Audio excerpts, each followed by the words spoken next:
everyone. Welcome to week 2 of Vibes. This week we're going to be reading in James and Philippians. Here's our feature presentation.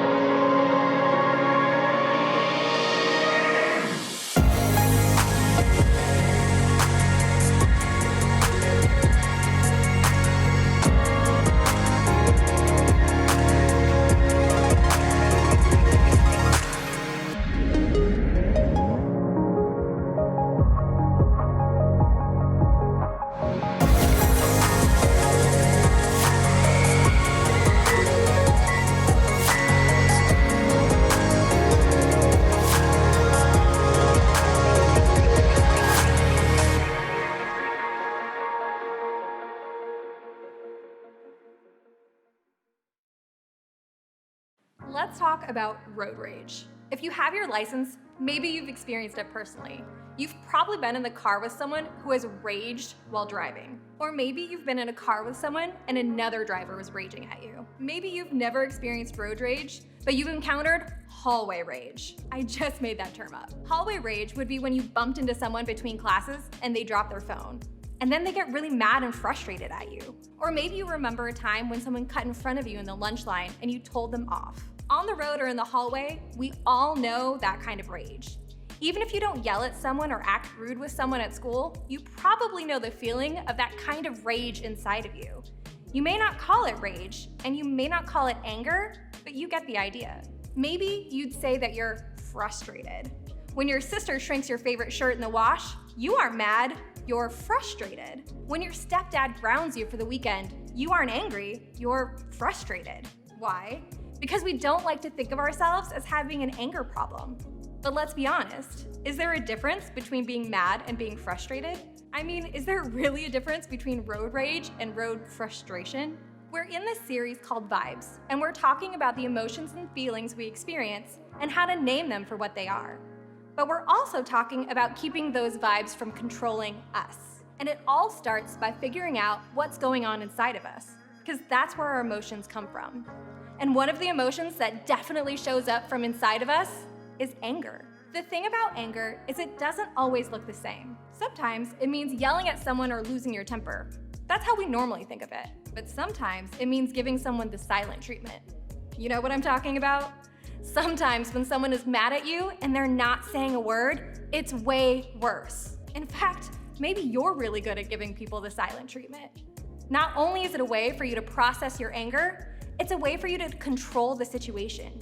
You hold the power because you withhold the words. Even more complicated, not all anger is bad.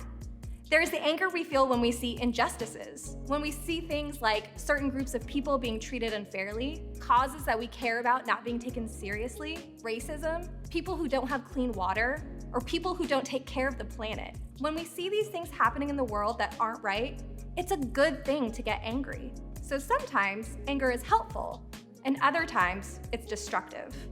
Either way, it's a powerful emotion. So what can we possibly do to get this vibe under control? We're going to look at a passage from the book of James in the New Testament. James was the brother of Jesus, but when Jesus was alive and walked the earth, James didn't follow him. It was only after Jesus was crucified and came back to life that James was convinced. Eventually, James became a leader in the early church. He lived in Jerusalem, and he wrote a letter primarily to Jewish Christians. It's a letter full of wisdom. And in that section we're going to look at today, James offers a principle that may sound a little too simple at first. But hang in there, because if you and I can learn to do this, it'll change everything. James starts by saying this: "Who is wise and understanding among you?" We hear the word wise a lot, but we may not really focus on what it means. Wise is different from smart. You can be born smart, but wisdom is earned. If you're wise, you take what you've experienced and learn from it. You understand that life is connected and that actions have consequences. And James is saying, this is important, and I want to make sure you get it, because here's what's next. He continues, "Let them show it by their good life, by deeds done in the humility that comes from wisdom." So James is making a connection here. He's saying that wise people are humble. And what does humility look like? It starts with a proper view of yourself, where you don't see yourself as the exception to the rules. You don't think the world revolves around you and your desires. You don't think that you deserve better treatment than everyone else. You don't see everyone else as a means to an end for what you want. James is saying that wise people don't do these things.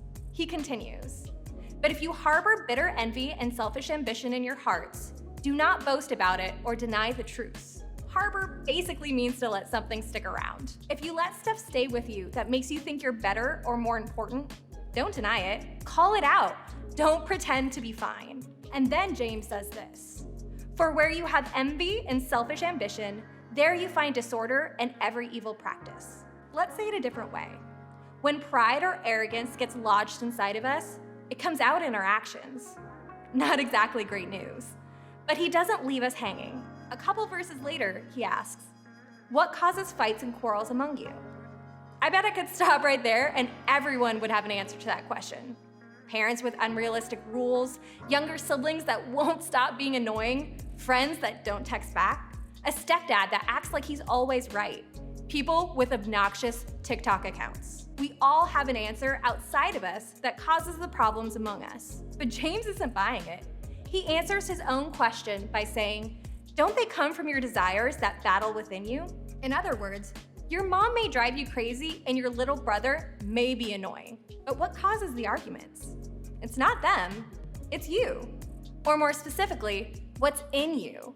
And this is a big deal because as long as we think the problem is someone else, their behavior, their character, their mistake, we'll never deal with the anger problem that's inside of us. We think the problem is people not doing things our way.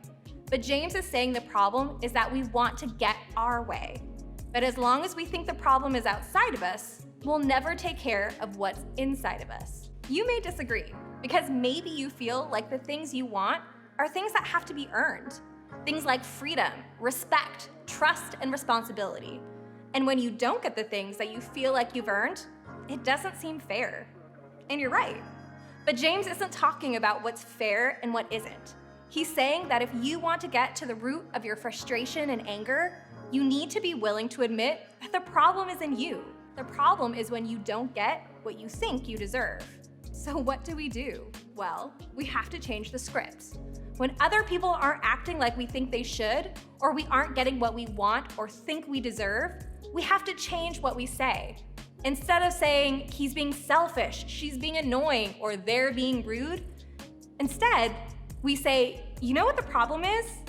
I'm not getting what I want." I understand that this sounds terrible, but I'm telling you, when you start doing this, your relationships will change. Your frustration level changes. Your anger changes. Why? Because you're no longer looking to other people as a reason for why you feel the way you feel. As long as you're looking to other people as the reason for feeling the way you do, other people have control of your emotions. On the other hand, when you start admitting that the problem is that you're not getting what you want, you get control back. And isn't that what we all want when it comes to our emotions? We want control. James is making the point that as long as you think the problem is outside of yourself and that it's somebody else's fault, you'll feel like you get a free pass to act however you want because you can say that you didn't do anything wrong. You can avoid ownership and responsibility. You can look at others and say, "They made me do it. They made me act that way. They made me say it. They left me no choice." But James is saying, nope. If you did that thing or said that thing that was angry, mean, or hurtful, it was because it was in you to say it or do it. Of course, there are circumstances that should upset you, like being treated unfairly. But imagine if in the middle of feeling your anger and frustration, you were able to say, part of the problem, not the whole problem, but part of it, is that I'm not getting what I want. Just being willing to say that out loud helps you keep yourself from being controlled by anger and frustration. Owning your part of the problem keeps your anger and frustration from driving you and owning you. And no matter who you are, that's a good thing. Based on what we've talked about today, here's my question for you. What's your relationship with anger? Do you control it, or does it control you? If I were to ask your coach, your mom or dad, step-parents, brother and sister, teammates, classmates, friends, what would they say? Because if your anger is controlling you in any of these relationships, then it's controlling you too much. And the only way to beat it, according to James, is with humility. And humility says, it's not all my fault, but I'm going to own my part of it. And my part of it has to do with me not getting my way when I want to. So when you feel anger, frustration, or whatever you want to call it rising up, when you're in that disagreement with a parent, step-parent, coach, friend, or sibling, ask yourself, what am I not getting that is causing this anger? Because even if you aren't the whole problem, humility means recognizing that you're part of the problem. And when you learn how to recognize that, the emotion of anger begins to lessen its control over you. The good news is that for those of us who are Jesus followers, we follow someone who has led the way in this. Jesus said no to getting his way. In fact, the Apostle Paul wrote about this very thing when he talked about Jesus, who, being in very nature God, did not consider equality with God something to be used to his own advantage. Rather, he made himself nothing by taking the very nature of a servant, being made in human likeness. Jesus had every reason and every right to get his own way, but he didn't. He gave up what he wanted so that we could know how valuable we are in God's sight. Paul starts this passage about Jesus and his humility by saying this: "Therefore, if you have any encouragement from being united with Christ, if any comfort from his love, if any sharing in the Spirit, if any tenderness and compassion, then make my joy complete by being like-minded, having the same love." Did you catch that?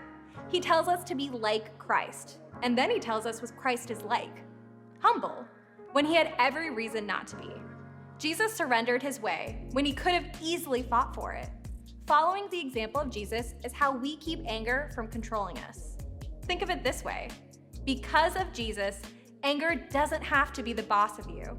I really believe following Jesus will make your life better. I really do. Because when you follow him, he will nudge you away from self-centeredness, arrogance, and pride, and move you more towards humility and love for others. And as that happens, you will find that anger no longer has the hold on you that it did before. And less powerful anger is a win for everyone. This week, I want you to begin imagining what life would look like if anger didn't control you. None of us will get this right completely or all the time, but I want to encourage you to talk to someone this week. Maybe it's your pastor, or maybe it's your small group. But talk about some ways that you can take some steps in the right direction. In your personal circumstances, what would it look like for you to choose wisdom and humility over anger? When you're no longer controlled by anger and you choose to show humility and love, it can change everything.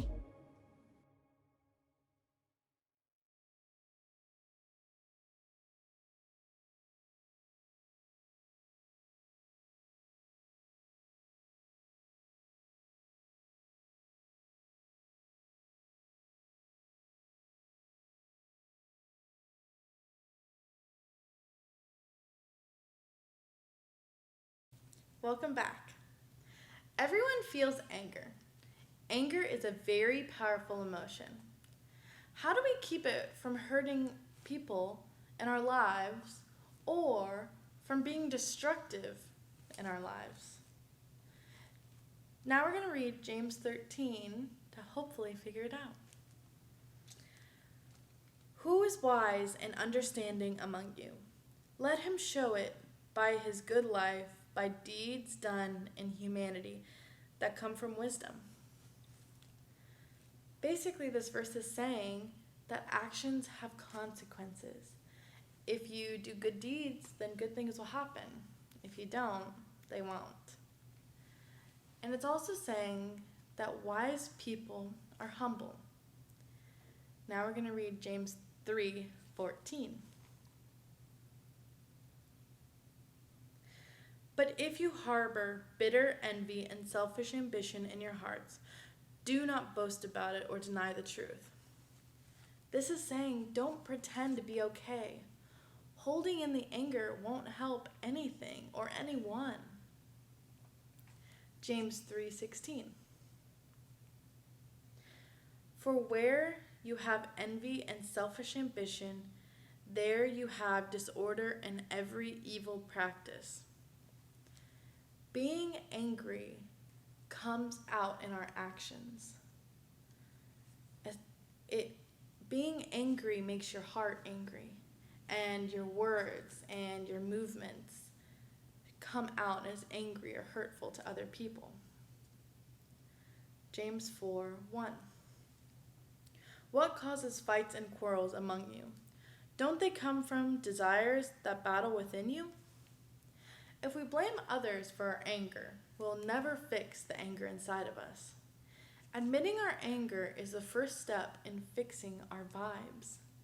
Knowing we don't deserve to feel anger or make others angry is the next step from keeping anger from controlling us.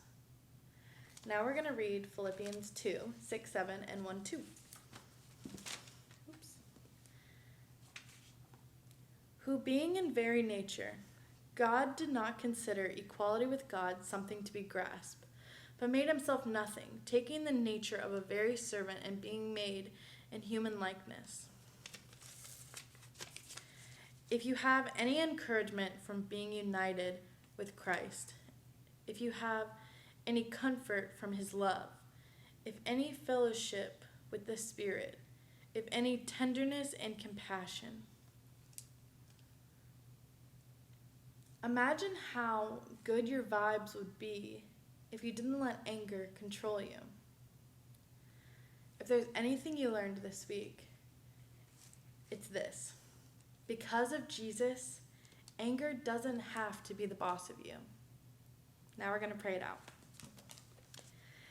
Dear God, please give the youth this week the courage to let anger not affect them, to let them be the boss of their own anger, to let them control it, to let God help them in every way, to go to him if they need him, to talk to friends or family.